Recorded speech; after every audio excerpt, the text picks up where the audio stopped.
അവതരിപ്പിക്കുന്നു എന്ന് പറഞ്ഞാൽ അത് റദ്ദാവും എന്ന അതിലെങ്ങനെയാണ് നിയമസാധുത? എന്താണ് നിയമസാധുത ഇല്ലാത്തത്? MOU പദ്ധതിയുടെ വ്യവസ്ഥ തന്നെ അതല്ലല്ലോ. അല്ല, പദ്ധതിയിൽ അതിനകത്ത് അത് ഒരു തരത്തിലും ന്യായീകരിക്കാവുന്ന ഒരു പോയിന്റ് അല്ല ഇടതുമുന്നണിയെ സംബന്ധിച്ചിടത്തോളം, ഇടതുപക്ഷത്തെ സംബന്ധിച്ചിടത്തോളം. ഇനി എന്തെങ്കിലും ചോദ്യം ഉണ്ടോ? തുടർ ചോദ്യം ഇല്ല, ഉണ്ട്, അതുകൂടി ചോദിച്ചോ. ഈ പദ്ധതിയിൽ 30 ദിവസത്തെ നോട്ടീസ് കൊടുത്തിട്ട് പിന്മാറാം MOU-ൽ. ആർക്കും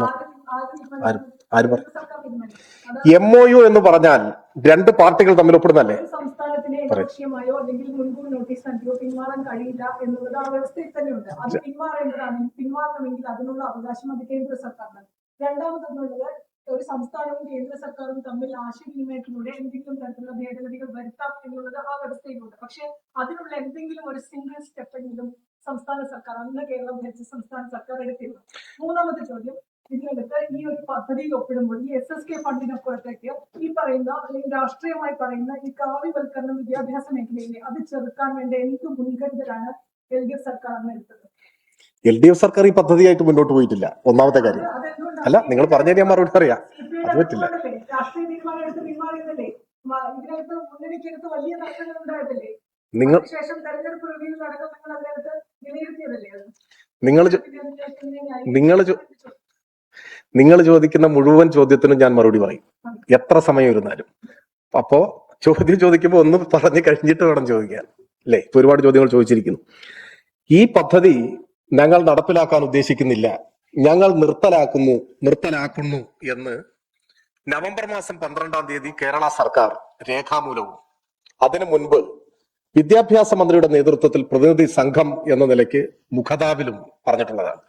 ഞങ്ങൾ നടപ്പിലാക്കുന്നില്ല എന്ന് കേരളം പറഞ്ഞാൽ ഞങ്ങൾക്ക് നടപ്പിലാക്കാൻ സൗകര്യമില്ല എന്നാണ് അർത്ഥം. ആ തീരുമാനം കൈക്കൊണ്ടത് കൊണ്ടാണ് പിന്നെ വീണ്ടും ഫണ്ടുകൾ മരവിപ്പിക്കുന്നതിലേക്ക് പോയി. ഫണ്ടിൽ ഇപ്പോ 92 കോടി ആദ്യം പറയുന്നതും അഡ്ജസ്റ്റ്മെന്റ് ചെയ്തിട്ട് യഥാർത്ഥത്തിൽ റിലീസ് ചെയ്തിട്ടുള്ളത് 6 കോടിയാണല്ലോ. കേരളത്തിൽ എത്ര കിട്ടാനുണ്ട് പണം? ഈ പദ്ധതിയുമായി ഞങ്ങൾ മുൻപോട്ട് പോകും എന്ന നിലപാട് സ്വീകരിച്ചാലാണ് സമഗ്ര ശിക്ഷയുടെ പോലും ഫണ്ട് തരിക എന്നതാണ് കേന്ദ്ര സർക്കാരിന്റെ സമീപനം. ഗവൺമെന്റ് ഉദ്ദേശിച്ച കാര്യത്തെക്കുറിച്ച് മന്ത്രി ഇതിനോടകം വ്യക്തമാക്കിയിട്ടുള്ളതാണ്. സമഗ്ര ശിക്ഷയുടെ ഫണ്ട് മരവിപ്പിച്ച് ഒരു നിശ്ചിത ഘട്ടം കഴിഞ്ഞപ്പോൾ വലിയ പ്രതിസന്ധി വന്നു. ശമ്പളം കൊടുക്കാൻ പണമില്ലാതെ വന്നു. പാഠപുസ്തകങ്ങളും യൂണിഫോമും ഉൾപ്പെടെ വിതരണം ചെയ്യുമ്പോൾ കേന്ദ്രത്തിന്റെ വിഹിതം കിട്ടാത്തത് കൊണ്ടുള്ള പ്രതിസന്ധി വന്നു. അപ്പോഴെല്ലാം സംസ്ഥാന ഗവൺമെന്റ് പണമെടുത്ത് ചെലവഴിച്ചു, ഖജനാവിൽ നിന്നും ചെലവഴിച്ചു. അങ്ങനെ ഒരു ഘട്ടത്തിനപ്പുറം പോകാനാവാത്ത സ്ഥിതി വന്നപ്പോഴാണ് സത്യത്തിൽ PM ശ്രീ പദ്ധതി ആ പദ്ധതി എന്ന നിലയിൽ കേരളത്തിന് ഏതെങ്കിലും തരത്തിൽ വലിയ ഗുണം ചെയ്യുന്ന ഒരു പദ്ധതിയല്ല. കാരണം നിശ്ചിത സ്കൂളുകളുടെ പശ്ചാത്തല സൗകര്യ വികസനവുമായി ബന്ധപ്പെട്ടതാണ്.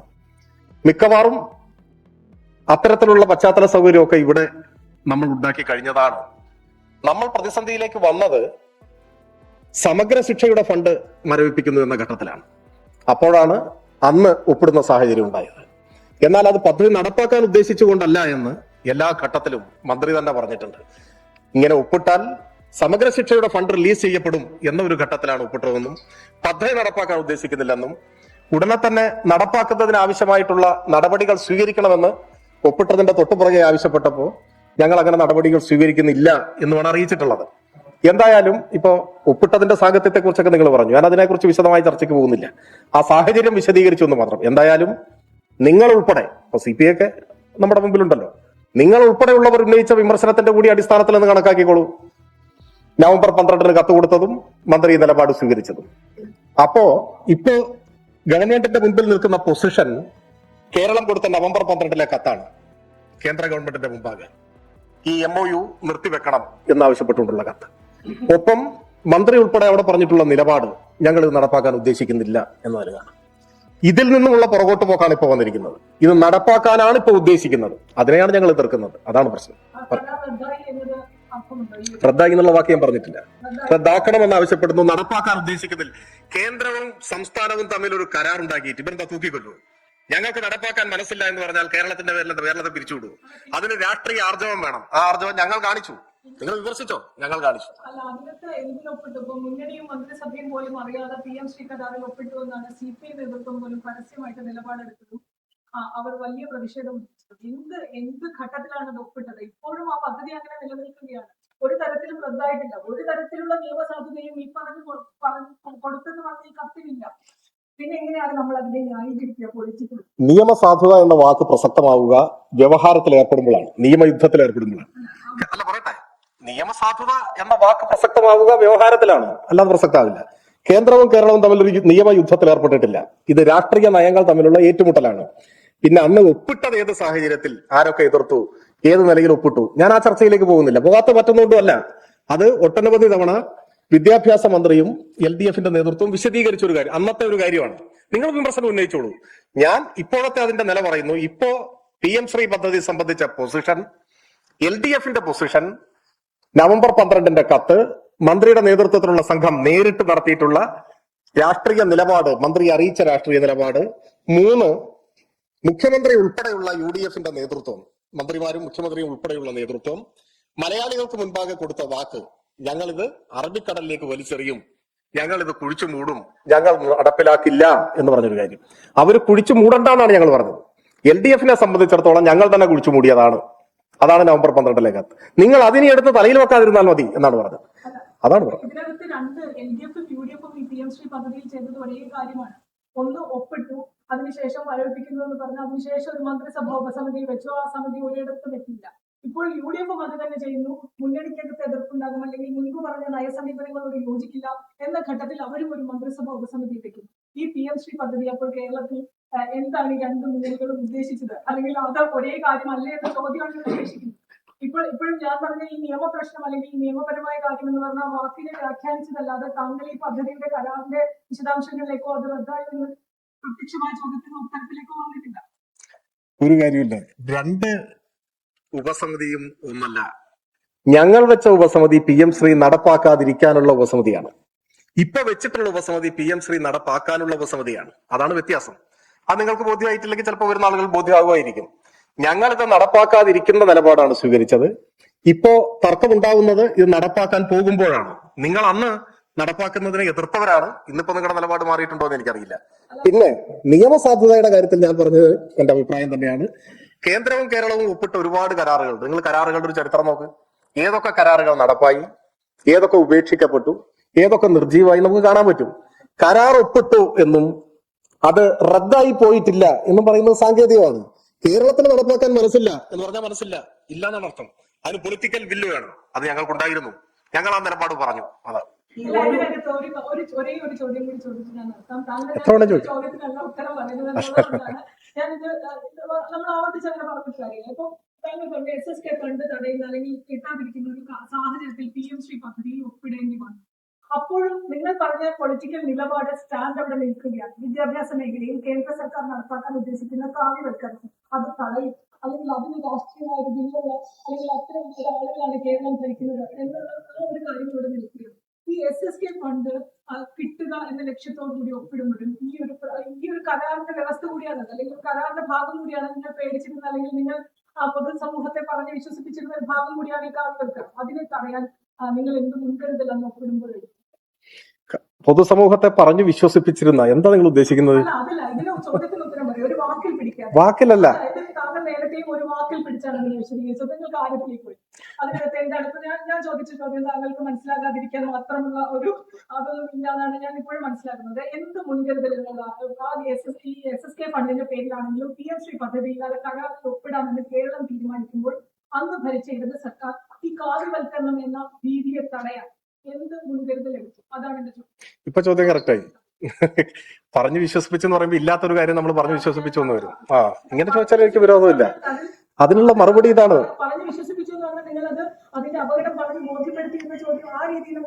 അങ്ങനെയല്ല, രണ്ടിനും രണ്ടർത്ഥമാണുള്ളത്.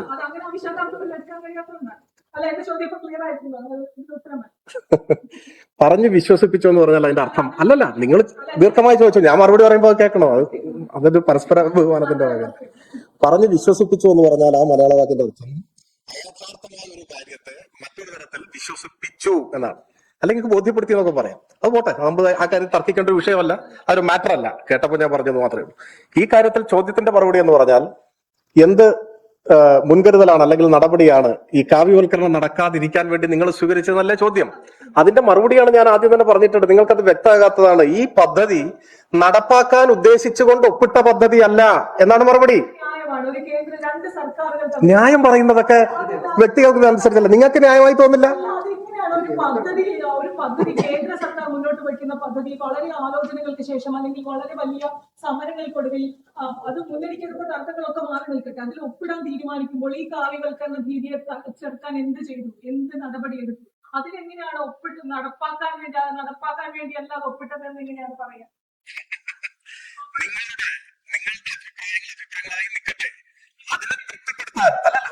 പറയട്ടെ, നിങ്ങളുടെ അഭിപ്രായവും നിങ്ങളുടെ വിലയിരുത്തലും നിങ്ങൾ അതിനെ അങ്ങനെ വിലയിരുത്തുന്നു. ഞങ്ങൾ അതിനെ അങ്ങനെ അല്ല വിലയിരുത്തുന്നത്. അത് എന്തുകൊണ്ടാണെന്ന് ചോദിച്ചാൽ, ഒപ്പിട്ട ഉടനെ PM ശ്രീ പദ്ധതി നടപ്പാക്കുന്നതിന് ആവശ്യമായ തുടർ നടപടികളിലേക്ക് കടക്കണം എന്ന് കേന്ദ്രം കേരളത്തോട് ആവശ്യപ്പെടുന്നുണ്ട്. ആ ഘട്ടത്തിൽ കേരളം കൊടുത്ത മറുപടി ഉടനടി തുടർ നടപടികളിലേക്ക് കടക്കാൻ ഞങ്ങൾ ഉദ്ദേശിക്കുന്നില്ല എന്ന പറയട്ടെ ഞങ്ങൾ ഉദ്ദേശിക്കുന്നില്ല എന്ന മറുപടി കൊടുക്കുന്നു.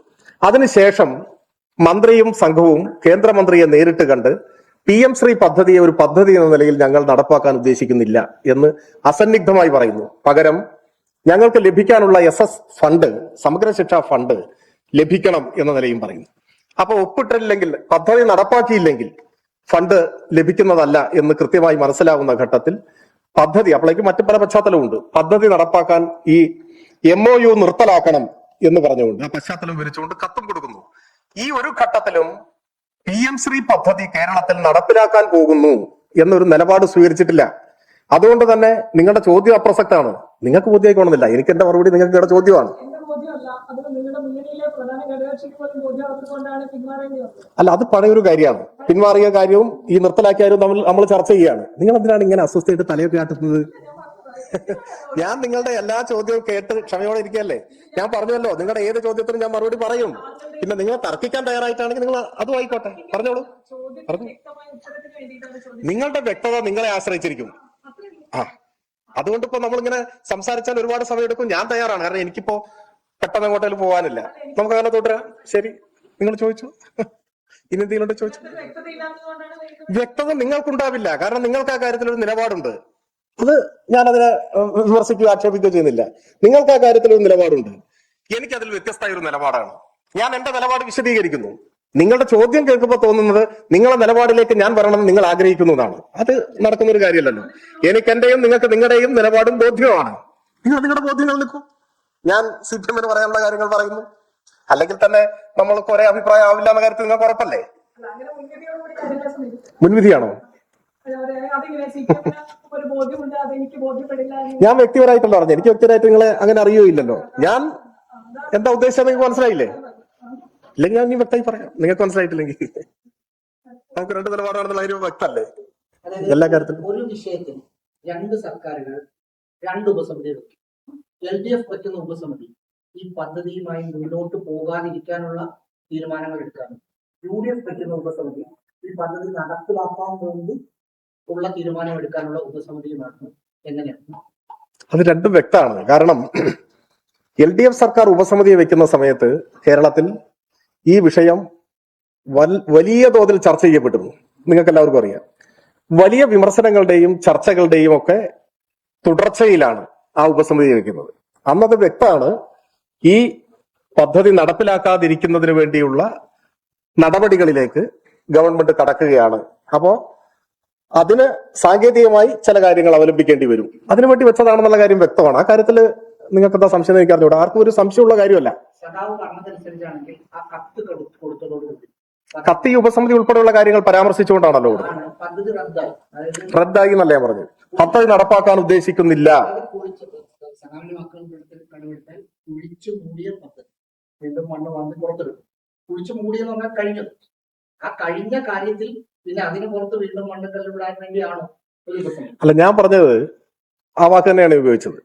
LDF ഗവൺമെന്റിനെ സംബന്ധിച്ചിടത്തോളം PM ശ്രീ പദ്ധതി നടപ്പാക്കാൻ ഉദ്ദേശിക്കുന്നില്ല എന്ന് വ്യക്തമാക്കി, രേഖാമൂലവും അല്ലാതെയും മുഖതാവിലും വ്യക്തമാക്കി. അപ്പൊ ആ പൊസിഷനിൽ നിൽക്കുകയാണ്. നടപ്പാക്കാൻ ഉദ്ദേശിക്കുന്നില്ല, അതാണ് നിൽക്കുന്ന പൊസിഷൻ. UDF തെരഞ്ഞെടുപ്പ് സമയത്ത് ഉടനീളം പറഞ്ഞത് ഈ പദ്ധതി ഞാൻ നേരത്തെ പറഞ്ഞ പോലെ ഞങ്ങൾ വന്നാൽ റദ്ദാക്കും, അറബിക്കടലെറിയും, ഇങ്ങനെ കാലങ്കാരികമായി പലതും പറഞ്ഞു. സത്യത്തിൽ അവർക്ക് അങ്ങനെയൊന്നും ചെയ്യേണ്ടതില്ല, അല്ലെങ്കിൽ അങ്ങനെയൊന്നും അതിനെ പൊലിപ്പിക്കേണ്ടതില്ല.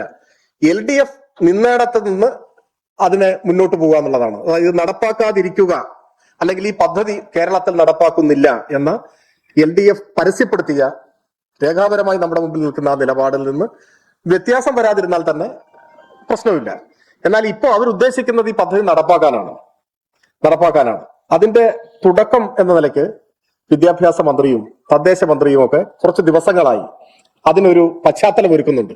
ഒരു തെരഞ്ഞെടുപ്പ് സമയത്ത് പറഞ്ഞ ആർജവത്തോടെ ഞങ്ങളിത് അറബിക്കടലിലെറിയുന്നൊന്നും ആരും പറയുന്നില്ല.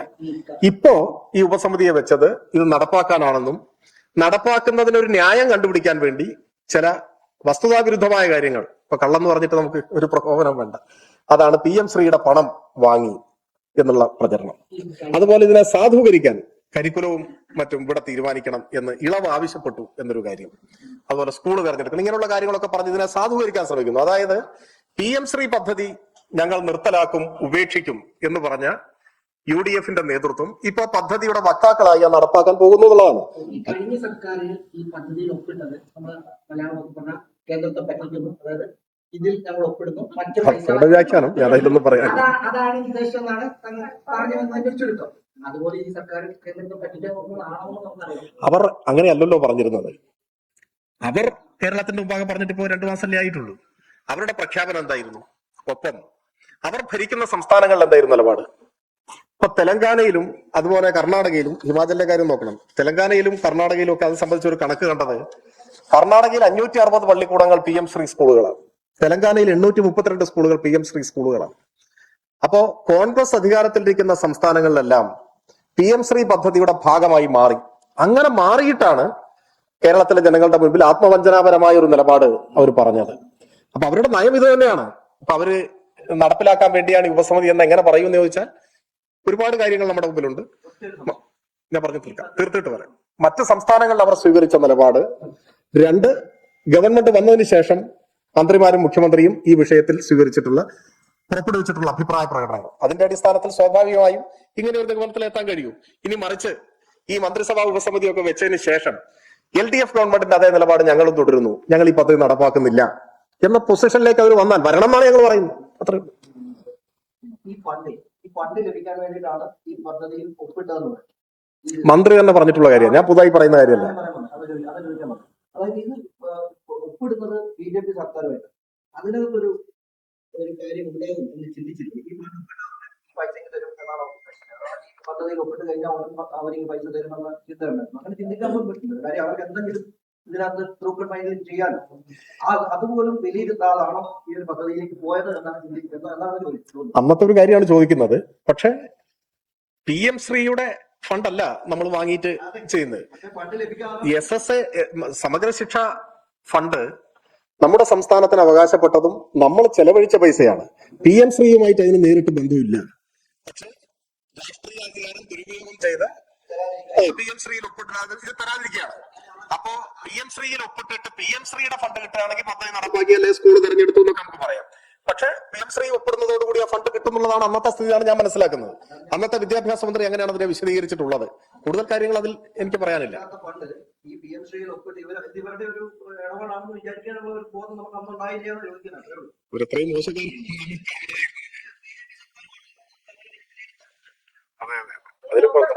കത്തോട് കൂടിയിട്ട് ഈ അധ്യായം അവസാനിച്ചു എന്നാണ് എനിക്ക് സർക്കാർ കരുതുന്നത്.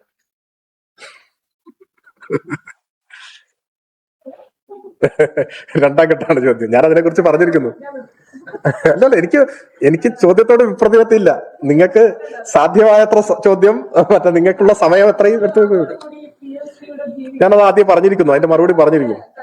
എല്ലാ കാര്യങ്ങളും കേരളത്തിന്റെ വിദ്യാഭ്യാസ മേഖലയിൽ നിന്ന് ഒഴിഞ്ഞുപോയി, അല്ലെങ്കിൽ ഇനി ആ പദ്ധതി നമ്മൾ പേടിക്കേണ്ടതില്ല, അല്ലെങ്കിൽ നമ്മൾ ഇനി അതിനകത്ത് വേറെ തുടർ നടപടികളൊന്നും എടുക്കേണ്ടതില്ല. ഇല്ല, ആ പദ്ധതി നമ്മൾ നടപ്പാക്കുന്നില്ല എന്ന് പറഞ്ഞാൽ നടപ്പാക്കും. ഞാൻ ചോദിക്കട്ടെ, ഏത് കേന്ദ്ര പദ്ധതിയും ഒരു പദ്ധതി, ഈ പദ്ധതി അല്ല ഞാൻ പറയുന്നത്, ഏത് കേന്ദ്ര പദ്ധതി മറ്റൊരു പദ്ധതി എന്ന് കരുതിക്കോളൂ. ഒരു പദ്ധതിയിൽ കേന്ദ്ര സംസ്ഥാന സർക്കാരുകൾ ഒപ്പിട്ടു എന്നിരിക്കുക, ആ പദ്ധതി നടപ്പാക്കുന്നതിനുള്ള സ്റ്റെപ്പ് സംസ്ഥാന ഗവൺമെന്റ് സ്വീകരിക്കുന്നില്ല എന്ന് കരുതുക, ആ പദ്ധതി എങ്ങനെ നടക്കും? അങ്ങനെ ഉദാഹരണമുള്ള കുറെ പദ്ധതികളാണ് ഞാൻ പറഞ്ഞുതരാം. അതായത് സംസ്ഥാനവും കേന്ദ്രവും തമ്മിൽ പദ്ധതി ഒപ്പിടുന്നു, MOU ഒപ്പിടുന്നു. പല കാരണങ്ങളാൽ പദ്ധതി ഇങ്ങനത്തെ കാരണമായിരിക്കില്ല. പദ്ധതി നടപ്പാക്കാനുള്ള നടപടി സംസ്ഥാനം സ്വീകരിക്കുന്നില്ല, പദ്ധതി നടപ്പാവില്ല. കേന്ദ്രം വന്നിട്ട് ഇവിടുത്തെ ഓരോ സ്കൂൾ എടുത്തിട്ട് ഇത് PM ശ്രീ ആണെന്ന് പറഞ്ഞിട്ട് അവിടെ നടപ്പാക്കുമോ കേരളത്തിൽ? അങ്ങനെയല്ലല്ലോ രീതി. രണ്ടു കൂട്ടരും നടപ്പാക്കുന്നതിന് വേണ്ടി മുന്നോട്ട് പോകുമ്പോഴാണ് പദ്ധതി നടപ്പാവുക. അതാണ് അനുഭവം. തുടർ നടപടി ചർച്ച ചെയ്യാനായിരുന്നു മന്ത്രിസഭ അതുകൊണ്ടുകൂടിയാണ് ഇന്നത്തെയോ തുടർ നടപടി തൽക്കാലത്തേക്ക് ഈ പദ്ധതി മരവിപ്പിക്കുന്നു, ഞങ്ങളില്ല എന്ന് പറയുന്നു. അതിൽ തുടർ തീരുമാനങ്ങളും തുടർ നടപടികളും അത് അതിന്റെ സാങ്കേതികത്വങ്ങളൊക്കെ ഉണ്ടാവും. അതിനെക്കുറിച്ച് കൂടുതലൊന്നും പറയാനില്ല. അതിലെന്തെങ്കിലും തീരുമാനം ഉണ്ടായിട്ടുണ്ട്? മന്ത്രിസഭാ ഉപസമിതി നമ്മൾ രൂപീകരിച്ചിട്ട് പിന്നെ തുടർന്നുള്ള കാര്യങ്ങളെ സംബന്ധിച്ച് അപ്പോഴേക്കും തെരഞ്ഞെടുപ്പൊക്കെ വന്നില്ലേ, അതിന്റെ കാര്യങ്ങളെ കുറിച്ച് എനിക്കറിയില്ല.